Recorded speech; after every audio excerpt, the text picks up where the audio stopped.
All right, folks, we're going to get to your phone calls momentarily on the Iowa caucus edition of the Steve Malzberg Show. But first, let's welcome in my Newsmax TV colleague, Miranda Kahn, who's co-host of Newsmax Now, of course. And she's going to tell you all about our Newsmax.com poll. Miranda? This is some pretty exciting stuff. While Iowans caucus for their candidate, you have this unique opportunity to let your voice be heard, no matter where you're located.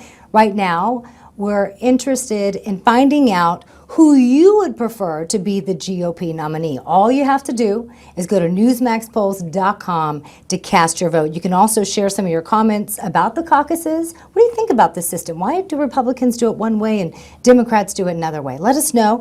And who do you think, this is what I want to know, who do you think needs to win Iowa the most? Let us know. You can go to Facebook or Twitter and send us your comments. That's it for here. Let's send it back to Stephen. All right, Miranda, I'll give you I think Ted Cruz absolutely needs to win Iowa. Otherwise, if it should be Trump, then he wins New Hampshire, then he wins South Carolina, and there ain't no stopping him. And Miranda will be back throughout the night because Newsmax has expanded coverage tonight of the Iowa caucuses, and she'll keep you updated on the results of the Newsmax poll and more. But let's get to the first caller of the night, shall we? And say hello to Pauline from Santa Barbara, California. Hello, Pauline. Welcome aboard.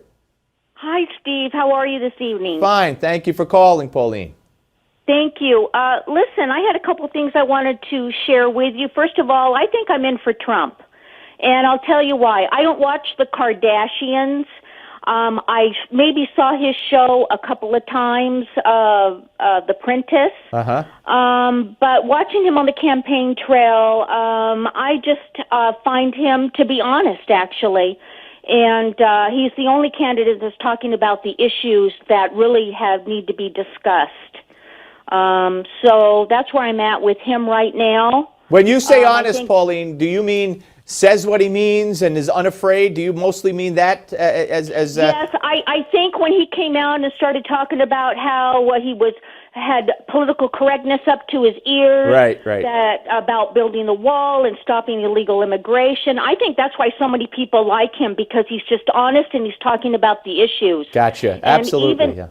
And even in the GOP, the last debate, I just saw some bits and pieces of it because I watched Newsmax.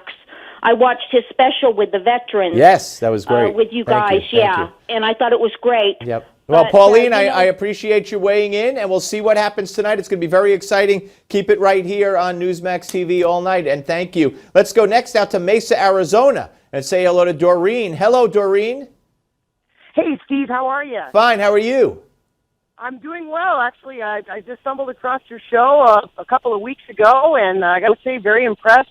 I've been glued to the TV ever since. Thank you very much. Spread the word. I appreciate it. Go ahead. What can I do for you? Absolutely. Well, I just wanted to kind of chime in with Trump as well. I mean, you don't really hear too much from Arizona, but, agree with the lady that was on the phone with before, and, he's just a straight shooter when it comes to it.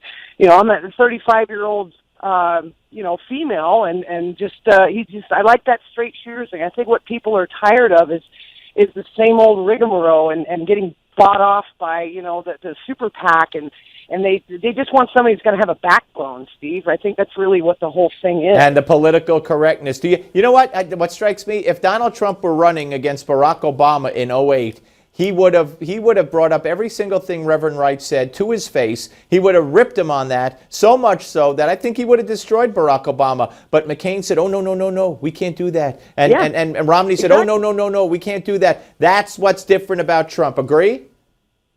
I absolutely agree with that. And I think what most people forget about is that he's not taking donations to fund his campain. Right. It's like, hey, I'll use my own money if I need to. And what he did with the other night was raising the votes, he raised $6 million for veterans. Absolutely. And what people forget about is that he was, Fox or what have you was going to pay him $1.5 million or something to have a one-on-one with Cruz, and he's like, you can keep it. I'll raise $6 million, and he did. And personally, from coming from a military family, I think that has a lot more headway when it comes to it. Right. And That's guy. That does. I'm sure that does affect you even more so because of what you just said, your family background. Hey, listen, Doreen, thank you very, very much. I appreciate it. And call again. All right, we're going to weigh in with, when we come back after the break, another segment of your phone calls. Kelvin will be here and more. And, of course, the number is 877-NEWSMAX. And if you don't want to look on the phone and see what that spells, it's 877-639-7629. And I want to point out, as I said, that we'll have continuing coverage. 8 o'clock Eastern, the caucuses begin, and by 10:30 or 10, after 10 Eastern, the results should start trickling in, and you'll get them right here on Newsmax Television. We're coming right back. More calls. Don't go away.